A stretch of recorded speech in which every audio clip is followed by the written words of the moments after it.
Hello everyone, my name is Grace Lee, a staff registered nurse from our Complex Continuing Care Unit, also known as CCC.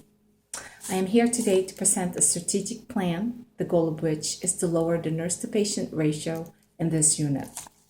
I will give a brief backgrounder to enable all of us to have a better grasp of the hows and whys of this plan. I have also provided each one of you a copy of the executive summaries of studies as evidence supporting the goal of this plan, a strategy map, and a list of stakeholders, and the communication action plan to stakeholders. As patients live longer, so has the number of chronic issues they experience. CCC has a significant number of such patients, and very often they have had a tracheostomy performed, suffered stroke, heart attack, and are using a feeding tube. Many are immobile with zero range of motion. Several patients are also obtunded or confused. Recently, a decision was made by the hospital to admit palliative patients and is now comprising 30% of the total patient population of the unit. Because of this change, patient turnover is faster due to the number of deaths. As the workload continued to rise over the past several months, several nurses left and new nurses were hired. The new nurses were not trained to face such consequence of care. Currently, the nurse-to-patient ratio is 1:6 in the day shift and 1:8 in the night shift. This workload produces a sharp contrast to the evidence-based practice of 1:4, 1 nurse to 4 patients.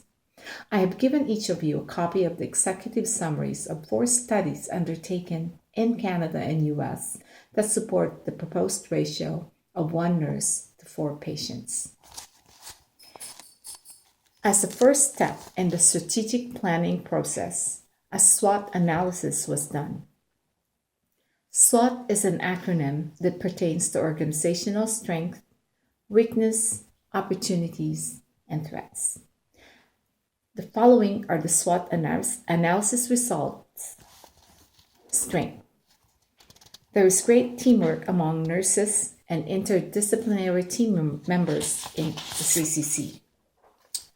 There are knowledgeable nursing staff, and there is a significant number of senior, experienced nurses in the unit. Weaknesses. Nurse burnout is evident, resulting to high turnover. There is heavy patient load. There are staffing issues due to high number of sick calls. There is a need for new nurse training, especially in palliative care. Opportunities. To truly provide a new kind of healthcare as our organizational mission outlines, quality care will be given without overburdening nurses. Threats. Nurses are quitting and or experiencing burnout due to heavy workload. There are unhappy patients and patient families due to the quality of nursing care they are receiving. Nurses are too busy and are unable to communicate therapeutically due to time constraints. There is frequent use of staffing and agency nurses, which results to lower quality of care due to the lack of knowledge of your unit routines. The identified goal, as mentioned, is specific and measurable. Lower nurse-patient ratio to 1:4 for day shift and 1:5 for night shift.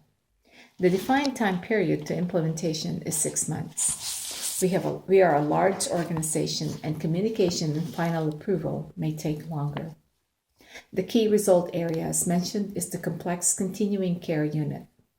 Other departments that will be affected by this plan are Human Resources and Staffing Office. This goal is challenging but realistic.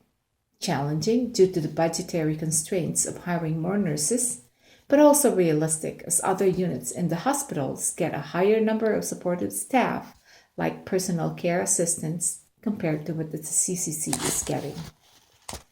Our mission reflects patient care, patient-centered care. However, it does not include the health of its employees, more specifically, nursing that provides direct patient care. In an effort to achieve this goal, the CCC nurses are bearing very heavy workload, which results to injuries and various other health issues. Based on the strategy map and stakeholders list, a communication action plan has also been put in place and targets all stakeholders. A guiding coalition will be formed, and each member will take a big role in communicating the action plan to all stakeholders. All possible medium or channel of communication will be used to ensure that the communication needs of all stakeholders are met. A copy of the action plan is also in your document package. Ladies and gentlemen, in this presentation, I have provided you with the mission, the goal, the rationale, a brief backgrounder, a strategy map, and the action plan for communication. I will now leave this plan in your hands with an appeal to hasten the decision-making process before more injuries among our CCC nurses occur and nursing shortage reaches a crisis level.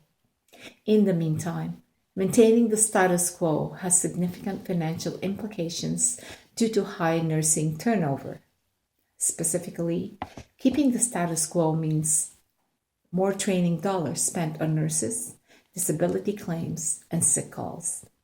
And finally, and perhaps more importantly, we are compromising our mission of a new kind of healthcare for a healthier community because continuing the current nurse-to-patient ratio at the CCC means compromising our nurses' health and therefore our patient care capabilities.